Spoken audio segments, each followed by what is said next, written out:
have you been coming to this golf course? Oh, for many years, many years.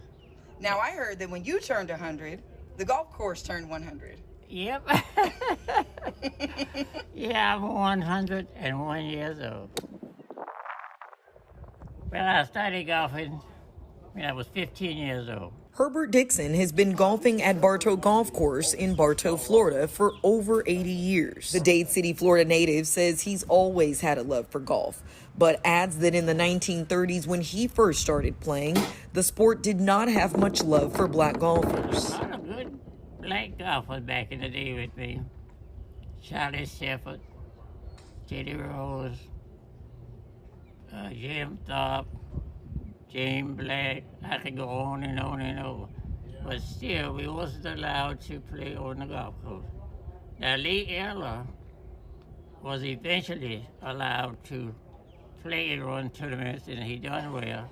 It wasn't until 1961 that the first black golfer, Charlie Sifford, was allowed to play in the Professional Golfers Association known as the PGA Tour. But there were still reports of discrimination within the industry even decades later. One Los Angeles Times report from the 90s alleges that a long-standing country club in Birmingham, Alabama, Shoal Creek, did not allow black members to join. That's just the way it is because of segregation.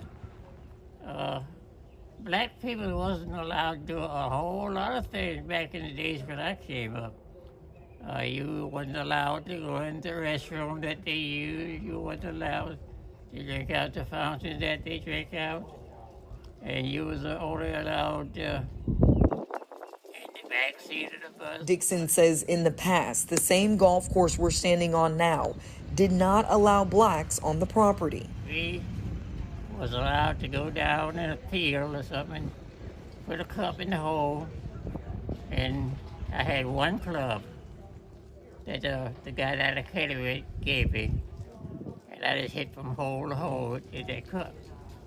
And they also eventually allowed the caddies one day, which was Monday, and they called that Caddies Day. But despite the odds, Dixon moved forward with his passion, traveling the world during segregation, winning more than 50 golfing tournaments. This was celebrated with his induction into the National Black Golfers Hall of Fame. Look at you. Now, years later, Bartow Golf Course has named an entire driving range after Dixon, celebrating the black golfer on the same soil on which he was not allowed to walk at one time.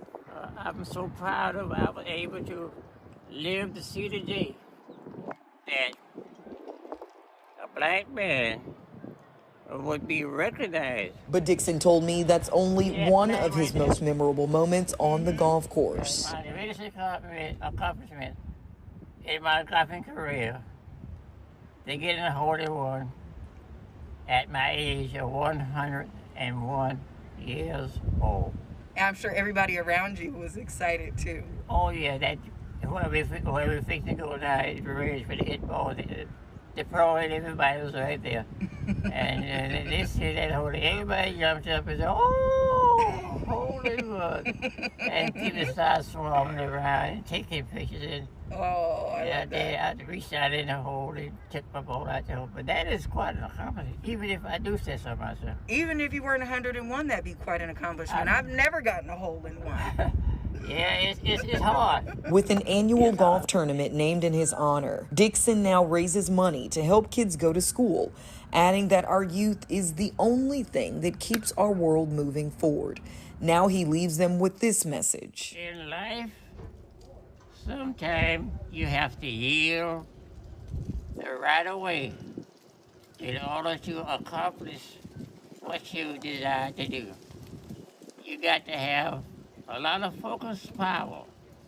You got to be determined to accomplish whatever you undertake to do in your life. Ashanti Ford with Atlanta Black Star.